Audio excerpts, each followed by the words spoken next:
My name is Braxton Chan. I'm 17 years old. I live in Cranbrook, BC. I love playing lots of different sports, kite surfing, playing soccer. Right now in grade 12. That's just a little bit. I'm not too sure how detailed you want me to go. Perfect. Well, why don't you tell us about your invention, Braxton? And if you feel free to share your screen if you have a presentation. Yes, for sure. I'll share my screen. Let me just figure out how to do this. Can you see my screen now? Got it? Yeah. We got it. Yeah? Yeah. You figured it out. Awesome, sweet. So my presentation is I transplanted a piece of fibrocartilage into a joint with an osteochondral defect. I did that just yesterday. Oh, really? No way. No. That's awesome. So an osteochondral defect, or OCD, refers to a focal area of damage over the surface of an articular joint, resulting in the loss of articular cartilage and bone. This is the result of an acute trauma or an underlying bone disorder. This creates a painful joint. Articular cartilage is the protective cushioning overlying the bone ends of the joint. Articular cartilage is strong enough to withstand all of the body's normal loads, such as performing everyday tasks or heavy load activities. Multiple surgical techniques have been attempted to deal with the pain. Here's an example of an osteochondral defect and why it's such a major problem. So there's this 30-year-old man with an OCD just the size of a pinky nail. He was in a lot of pain, so he went to get treatment. The first treatment he received was PRP, or platelet-rich plasma. This is where you get the patient's blood, centrifuge it, separating the different blood components, and taking out only the platelets and plasma, and injecting them back into the joint that has the pain. However, this treatment did not relieve the pain for this patient, so he went to receive the next treatment. The next treatment involves breaking the bone. So let's say the osteochondral defect was on this part of the knee.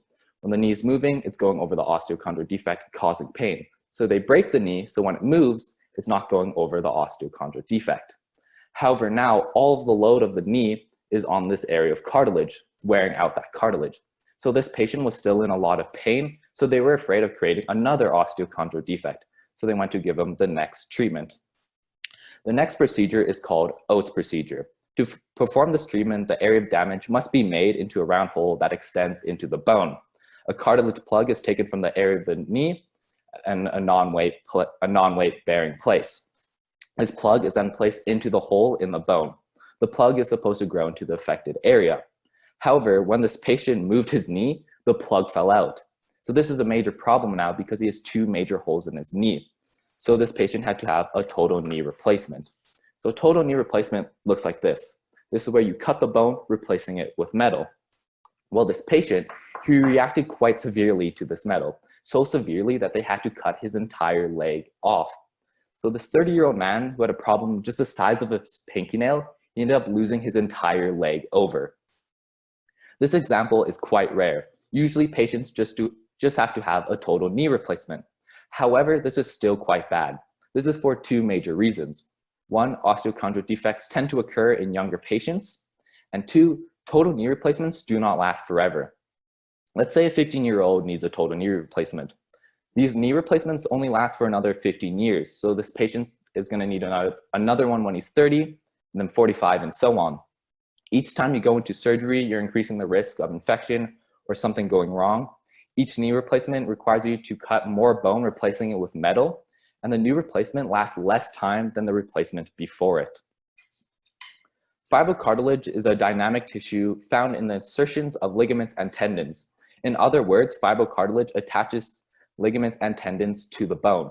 It is a tough tissue that is flexible and capable of withstanding extreme stress and tension. Fibrocartilage is unique as it has a high propensity to reattach to its insertion site if it's surgically repaired. The purpose of this project is to take advantage of the fibrocartilage physical and biological properties. Fibrocartilage may be an ideal autologous tissue to transplant into osteochondral defects. By transplanting autologous fibrocartilage tissue into osteochondral defects, I hypothesize that histological analysis and materials testing can determine whether fibrocartilage can properly withstand the load of a normal joint and if it could properly adhere into the defected area. These are the two questions no doctor or scientist can solve for a transplant to be successful. The procedure for this project required multiple steps. First, donors had to be recruited. Consent was acquired from 11 patients undergoing a total knee replacement or a total hip replacement. These patients were asked whether they would be willing to donate their own natural joints for this research project.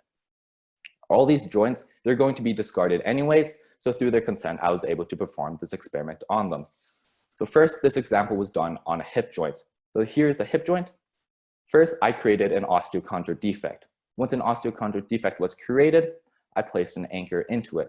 With the anchor in it, the anchor was released, revealing 2 sutures. So with these sutures out, I cut a piece of fibrocartilage around the same size as the osteochondral defect. Then the fibrocartilage was placed onto the sutures. Once it was placed onto the sutures, the fibrocartilage was pushed into the osteochondral defect. The sutures were tied off and cut, and this is what a final sample looked like.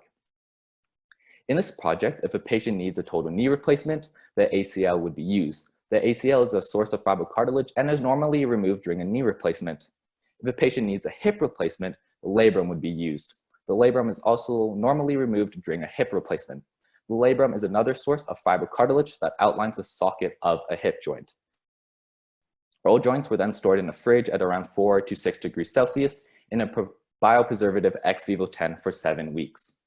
After 7 weeks, results and observations were then recorded.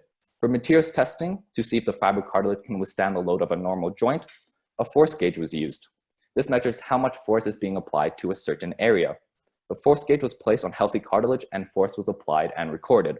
The force gauge was then placed on the fibrocartilage transplant and then repeated. This was done 4 times for 4 different samples. Here were the results that I got.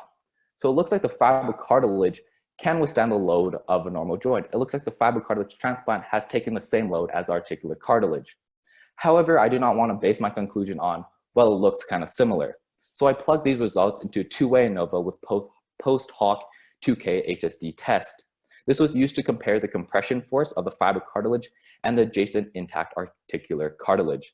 The results showed there was no statistically significant difference between these 2 compression forces. This shows that yes, the fibrocartilage can withstand the load of a normal joint. So let's see if the transplant has properly adhered into the defected area. So the other samples that did not undergo materials testing underwent histological examination. But before this could be done, they underwent gross pathology. So these are just looking at the samples with a naked eye. So looking at this sample specifically, you could see the transplant here in the bone. It looks like it has properly adhered into the defected area. So let's put these into slides and see under a microscope if they properly have adhered into the defected area or not. So under the slides, the first thing I looked at was cellular viability, meaning were the cells in the bone and the fibrocartilage healthy and alive? Because if they're dead, this is just dead tissue and the transplant would be useless. I looked at these slides with a trained pathologist here at the hospital, and he confirmed that yes, the cells in the bone and the fibrocartilage are healthy and well. So let's see now if the fibrocartilage has adhered into the defected area. The first thing I looked at was osteoconduction. Was there connection between the fibrocartilage and the bone? Was the bone telling the fibrocartilage to move in a certain way or vice versa? So here, this is the fibrocartilage and this is the bone. Can you see my mouse, by the way? I'm not too sure. Yeah? No, we can't see your, oh, Yes. yeah, now we can. Sorry, we can. Okay, Yeah. great. So here's the fibrocartilage and this is the bone. The fibrocartilage and the bone are running parallel lines with each other. I'm unable to cut that precisely, so that must mean yes, there's osteoconduction. There's the connection between the bone and the fibrocartilage. The next thing I looked at was osteointegration. Was the bone and the fibrocartilage fitting together like a puzzle piece? Looking here, this is the dark pink is the bone, light pink is tissue. Well, it's fitting together perfectly with each other, just like if it's a puzzle piece. So meaning yes, there is osteointegration. And finally, the last thing I looked at was fibrovascular formation. So here, this is the dark pink's the bone, the tissue, and then this in the middle is the fibrocartilage transplant. Well, this tissue here, this isn't actually fibrocartilage. This is fibrovascular tissue. Fibrovascular tissue appears when fibrocartilage is adhered into the bone. So with fibrovascular formation, osteointegration, osteoconduction, this proves that yes, the fibrocartilage has properly adhered into the defected area. So this study confirms my hypothesis and establishes a novel treatment option for osteochondral defects. Histological and biomechanical evidence shows was shown to support the use of autologous fibrocartilage transplants as a viable solution for osteochondral defects. Further studies will focus on applying growth factors such as mesenchymal stem cells or platelet-rich plasma like I talked to before. This can augment the healing for the fibrocartilage transplant. For a future project, mesenchymal stem cells may help improve or quicken the attachment of the fibrocartilage by differentiating into osteocytes or other fibrocartilage cells. Platelet-rich plasma is known to improve the healing of injured joints, tendons, ligaments, and muscles. With this in mind, PRP can help heal the tendon or ligament into the osteochondral defect. This would help strengthen the transplant in the OCD. Eventually, in vivo studies will need to be undertaken to determine the efficiency of fibrocartilage transplants in clinical studies. In vivo means this project will be taken inside the body. This project was performed in vitro, meaning outside of the body. In vivo studies can be performed on animals. This project will be repeated in the future. However, the transplant samples that I will be used will be in the ex vivo tendon for a full year's time instead of just the 7 weeks like in this project. This will show how successful the transplant will be after 1 year of being anchored into osteochondral defects. Thank you for listening. I just want to fact check one thing, Braxton, Yes, that you for talked sure. about. It was right at the top of your presentation. You said you're in grade 12? Yes. OMG. I am gobsmacked Thank you. by your, never mind your wisdom and smarts, but your eloquence and your ability to talk about it so fluently. I'm just, I'm having one of those moments of, what have I done? This is unbelievable, Braxton. Thank you so much. I have to ask, because I know also out the gates you shared that you enjoy sports and this. What's the skill that you still want to build? Like what don't you know yet? Or like honestly, like what can we help you with here? I'm just so curious. Just anything. I always love learning, so I always want to improve on just anything I can, really, either science or sports, just anything. And you are I gonna heard that do you great are, things. you know, you've done all Thank you this so research much. and you've done testing. I want to encourage you here in the States to look up NMOE, which is the National Museum of Education. Okay. It is the youth division of the National Inventors Hall of Fame. I have several students, past students, who have been honored there annually. They have a tremendous depth in the medical arena.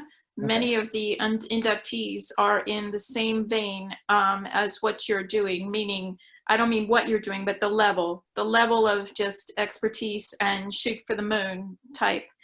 Awesome. And it's something you should do, you're already doing. And gosh, do I feel better about being 57 now. I'm going to call you when I need joints, which is pretty soon. Sounds but good. mostly just awestruck, and congratulations. Thank you. And that was MNOE? NMOE, National Museum of Education. Awesome. Nick and Gay are the ones who run it, Nick Frankovitz and Gay Evans, and you may use my name, Sherilyn Rushton. And you can reach out to Gift and I'll as well, and I'll connect you via direct link to them and be happy and proud to do so. Wow. Well, thank you so much for that. That is terrific. Global I networking. think you've done the heavy lifting on today.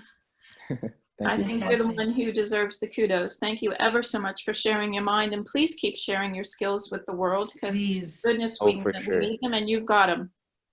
Oh, I will. I love doing this. It shows. Braxton, there are some questions in the YouTube chat. So if you have a moment, I encourage you to log on and address some of those. But sadly, we're out of time here. Okay. But I hope to see you again in January for the next gift event to hear about more of your great projects and inventions. Thank you. Thank you so much.